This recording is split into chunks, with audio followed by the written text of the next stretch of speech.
voudrais ici annoncer aux Français qui ne le savent pas qu'il y a une dizaine de jours, la France a installé 300 soldats français, des dizaines de blindés, des dizaines de chars sur la base militaire de Tapa en Estonie, à 120 km de la frontière russe. Est-ce que vous trouvez que c'est bien ? Qu'est-ce que vous penseriez si les Russes installaient 300 soldats russes et des dizaines de blindés au Luxembourg et à Andorre ? Vous vous senteriez agressé. Salut à tous, bienvenue sur la chaîne. Aujourd'hui, on va plonger dans un sujet brûlant. Un échange avec François Asselineau, un homme politique français qui a des opinions bien tranchées sur l'Union européenne, la souveraineté nationale et la géopolitique. Il parle des frontières, de la démocratie et même des troupes françaises en Estonie. Je vais décortiquer ses principaux arguments, donner mon avis et j'ai hâte de lire vos réactions dans les commentaires. C'est parti. Je ne vois pas pourquoi les frontières seraient formidables au niveau européen et ne seraient pas bien au niveau français. Mais c'est surtout que l'exploit a montré que ça ne marche pas. Il va falloir, et les années qui viennent vont montrer, que le vrai choix des Français, c'est soit on garde la France et on laisse l'Union européenne se détruire, soit on garde l'Union européenne et on laisse la France disparaître. Ok, arrêtons-nous là. Asselineau commence fort avec une question sur les frontières. Il semble dire que si les frontières sont bonnes pour l'Union européenne, pourquoi pas pour la France ? C'est un point central dans le débat sur la souveraineté. D'un côté, les frontières ouvertes de l'Union européenne facilitent le commerce et les déplacements, mais Asselineau pense que la France perd le contrôle de ses propres décisions. Je comprends son argument, une nation veut protéger son identité et son pouvoir de décision, mais est-ce vraiment un choix binaire ? La France ne peut-elle pas être dans l'Union européenne tout en gardant sa souveraineté ? Je trouve son raisonnement un peu simpliste. Et vous, qu'en pensez-vous ? Est-ce que l'Union européenne menace l'identité nationale ou est-ce une force pour la coopération ? Je voudrais ici annoncer aux Français qui ne le savent pas qu'il y a une dizaine de jours, la France a installé 300 soldats français, des dizaines de blindés, des dizaines de chars sur la base militaire de Tapa en Estonie, à 120 km de la frontière russe. Est-ce que vous trouvez que c'est bien ? Qu'est-ce que vous penseriez si les Russes installaient 300 soldats russes et des dizaines de blindés au Luxembourg et à Andorre ? Vous vous senteriez agressé. Waouh, ça m'a interpellé. Asselineau souligne que la France a envoyé 300 soldats et des chars à une base militaire en Estonie, à seulement 120 km de la frontière russe. Il retourne la question, et si la Russie faisait pareil au Luxembourg ? C'est une façon percutante de présenter les choses. On se souvient tous de la crise des missiles de Cuba en 1962, lorsque l'Union soviétique a déployé des missiles nucléaires à Cuba, à environ 144 km des États-Unis. La crise a conduit à une confrontation diplomatique intense entre les États-Unis et l'URSS. L'URSS a finalement retiré les missiles de Cuba. J'en parle parce que les États-Unis sont membres de l'OTAN comme la France et n'avaient pas accepté cela. Ça pousse à réfléchir sur la manière dont les mouvements militaires peuvent escalader les tensions. Ça soulève des questions sur le rôle de l'OTAN. Est-ce que ces déploiements sont plus provocateurs que défensifs ? Ce déploiement est-il nécessaire ou risqué ? En même temps, l'Estonie est un allié de l'OTAN, donc la France remplit ses engagements.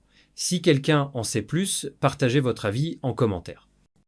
Ce qui est difficile, ça n'est pas de sortir de l'Union européenne. D'ailleurs, le Groenland était sorti du marché commun. L'île française de Saint-Barthélemy dans les Antilles est sortie de l'Union européenne en changeant de statut.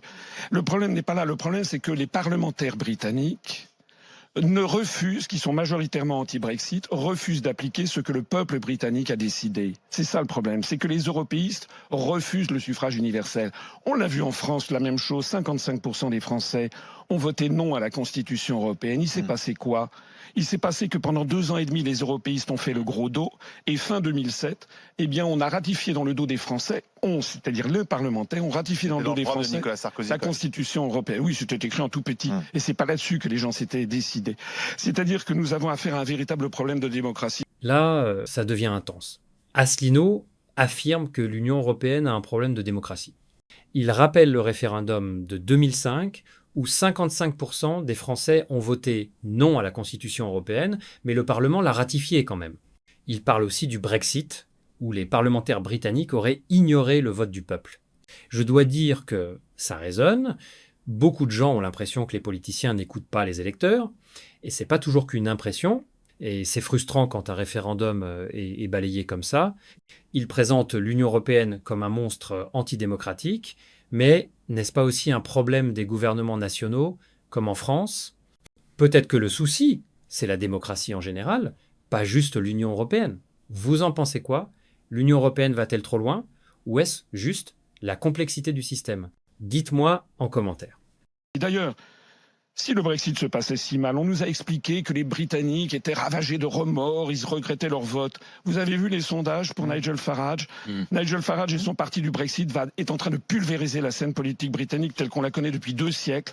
Asselineau met en avant Nigel Farage et son parti du Brexit, disant qu'il pulvérise la politique britannique. Son point sur le Brexit comme preuve d'un désir de souveraineté est intéressant. Le Brexit n'a pas été facile, c'est clair, mais Asselineau y voit un succès pour la volonté populaire. Je suis partagé, le Brexit montre un désir de contrôle, mais aussi à quel point il est difficile de se désengager de l'Union européenne. Pour vous, le Brexit est-il une réussite ou un avertissement? Partagez vos idées en commentaire. Mais la paix n'a pas été garantie par la directive des beurres sur le beurre de cacao ou la directive sur les sièges de tracteurs de la Commission européenne. S'il y a eu la paix sur le continent européen après la Seconde Guerre mondiale, c'est pour tout à fait autre chose. C'est parce que vous aviez l'OTAN d'un côté et le pacte de Varsovie de l'autre, et qu'il y avait ce qu'on appelait la destruction mutuelle assurée, qui assurait que s'il y avait une guerre, ça serait la vitrification nucléaire complète. C'est pour ça qu'il y a eu la paix. François Mitterrand a dit « La France est en guerre et les Français ne le savent pas ». C'est un gros morceau. Asselineau dit que l'Union européenne ne mérite pas le crédit pour la paix en Europe depuis la Seconde Guerre mondiale. Selon lui, c'est grâce à l'OTAN, au pacte de Varsovie et à la menace d'une guerre nucléaire. Il a un point. La destruction mutuelle assurée a joué un rôle énorme pendant la guerre froide. Mais je trouve qu'il minimise le rôle de l'Union européenne dans la création de liens économiques qui rendent la guerre moins probable. C'est pas juste une question de beurre de cacao ou de siège de tracteur, comme il dit, mais d'interdépendance. Cela dit, son scepticisme me pousse à me demander si on prend le récit de la paix de l'Union européenne pour acquis. Et vous, pensez-vous que l'Union européenne maintient vraiment la paix, ou est-ce juste une belle histoire? Lorsque j'ai vu votre programme, j'ai été surpris, agréablement surpris. Donc c'est cette position de l'Europe qui nous différencie. Votre programme sur la culture, j'y adhère totalement. Celui sur l'éducation, j'y adhère totalement. En revanche, je n'arrive pas à être convaincu de vos positions sur l'Europe. C'est ma demande. Comment, de manière essentielle, pouvez-vous me convaincre? J'aime ce moment où l'intervenant dit qu'il adhère aux idées d'Asselineau sur la culture et l'éducation, même s'il est sceptique sur son discours anti-Union européenne. Ça montre que Asselineau n'est pas juste focalisé sur l'Europe, il a une vision plus large pour la France. J'aimerais en savoir plus sur ses politiques, peut-être pour une prochaine vidéo. Pour l'instant, c'est rafraîchissant de voir quelqu'un avec des convictions fortes qui n'a pas peur de défier le statu quo. Mais son opposition France contre l'Union européenne est-elle trop extrême? Qu'en pensez-vous? Comment équilibrer fierté nationale et coopération mondiale? François Asselineau a des idées audacieuses, certaines me parlent, d'autres me laissent sceptique. Son discours sur la souveraineté, la démocratie et l'Union européenne ouvre vraiment la discussion. Qu'est-ce qui vous a marqué? Pensez-vous que la France doit privilégier son indépendance ou l'Union européenne est-elle l'avenir? Laissez vos réactions en commentaire, mettez un pouce bleu si vous avez aimé et abonnez-vous pour plus de vidéos comme celle-ci.